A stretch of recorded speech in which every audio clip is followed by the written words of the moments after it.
قانون کی عملداری ہونا، لوگوں کو قانون کا خوف اور احترام دونوں چیزوں کا ہونا، یہ تینوں سیگمنٹس میں ہم دیکھتے ہیں کہ معاشرے میں کمی ہے۔ تو کہاں سے یہ شدت پسندی کا عمل جو ہے وہ بچپن سے شروع ہو رہا ہے، وہ لڑائی جھگڑا گھر سے لے کر تو ریاست تک، اس پر بڑی توجہ کی ضرورت ہے۔ اس بارے میں آپ کیا فرمائیں؟ تو میرا میڈیا سے گلہ ہے جی کہ ہر شدت پسندی مذہب سے جوڑ کر اور اس پر پھر تبصرے کیے جاتے ہیں، مجلسیں برپا کی جاتی ہیں۔ شدت پسندی کے واقعات تو گلی گلے کوچے کوچے ہو رہے ہیں۔ شوہر بیوی کو قتل کر رہا ہے، بیوی شوہر کو قتل کر رہی ہے، ماں باپ اولاد کو مار رہے ہیں، جی اولاد ماں باپ کو مار رہے ہیں۔ سیاستدانوں میں شدت پسندی نہیں ہے۔ آپ کے ہاں روز جو مجلسیں برپا ہوتی ہیں، کیا وہاں بلند ترین اور اعلیٰ ترین اخلاقیات کا مظاہرہ ہو؟ تو معاشرے کا ایک مجموعی مزاج ہوتا ہے جی اور اس کی اصلاح کے لیے میڈیا کی آواز چونکہ آج کل سب سے زیادہ اس کی رسائی ہے، تو ان کا کام، میڈیا کا کام ہے اس ٹول کو اور اس ذریعے کو اصلاح کے لیے استعمال کرے۔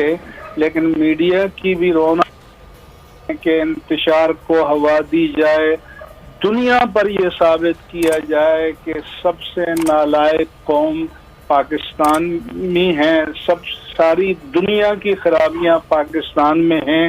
تو جتنا آپ خرابیوں کو ہائی لائٹ کرتے ہیں، اگر اتنا آپ اخلاقی اقدار کو، علم کو، تقوی کو، شرافت کو کریں تو مجھے پورا یقین ہے کہ معاشرے میں ان اعلیٰ انسانی اور اسلامی اقدار کی قبولیت کے لیے گنجائش پیدا ہوگی اور لوگ اس سے متاثر ہوں گے۔ بالکل، میں یہی میں عرض کر رہا تھا کہ ایک گھروں سے تربیت ہے والدین کی، دوسرا پھر معاشرے کی، جس میں میڈیا بھی شامل ہے، جس میں اسکول کے اندر استاد بھی شامل ہے، کالج یونیورسٹی کا پروفیسر بھی ہے، مسجد میں کیونکہ ہم آپ جیسے بڑے علماء کرام کے پیچھے جب نماز جمعہ پڑھتے ہیں، وہاں خطبوں کے بھی چیزیں شامل ہیں۔ ایسا ہے کہ مستثنیات سے قطع نظر جب کسی قوم میں زوال آتا ہے تو وہ کم و بیش ہر شعبے کا احاطہ کرتا ہے۔ جب کسی کو اللہ تعالیٰ عروج دیتا ہے، ارتقاء کی منازل طے کرتی ہے،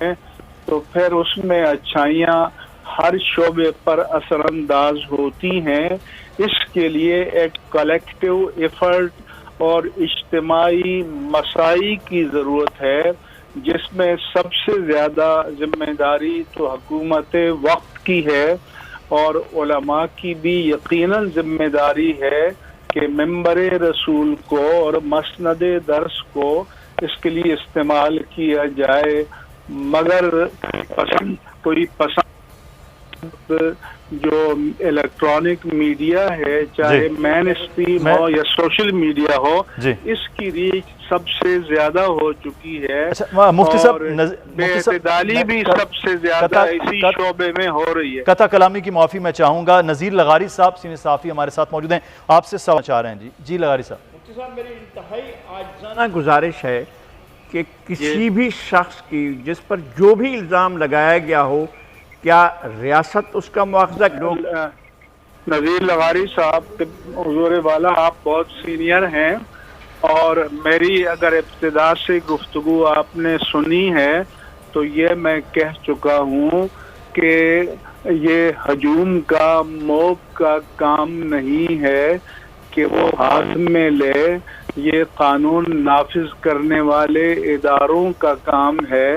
کہ وہ قانون کو نافذ کریں، لیکن دیانتداری سے، شفاف طریقے سے، غیر جانبدارانہ طریقے سے نافذ کرے تاکہ لوگوں کو انصاف ہوتا ہوا نظر آئے اور لوگ اپنے نظام عدل و انصاف پر اعتماد کریں۔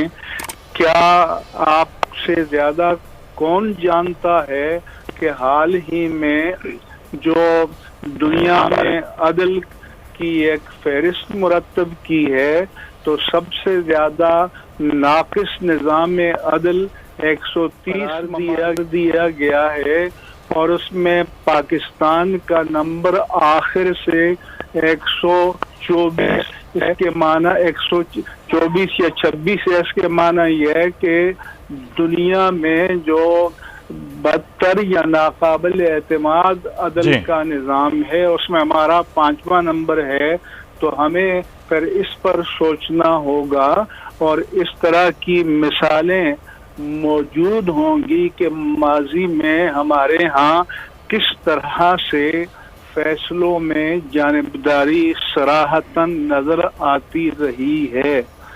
اس لیے اس کے بعد جو ہے وہ قانون نافذ کرنے والے ادارے ہیں اور جو سب سے بڑا فورم ہے وہ عدلیہ ہے۔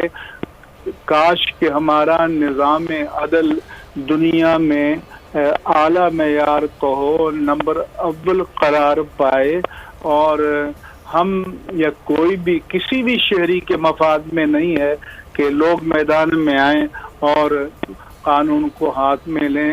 سب جگہ انصاف کی، عدل کی، آئین کی، قانون کی، شریعت کی، اخلاق کی پاسداری ہے۔ بالکل ٹھیک ہے، بہت شکریہ مفتی منیب الرحمان صاحب ہمارے ساتھ موجود تھے۔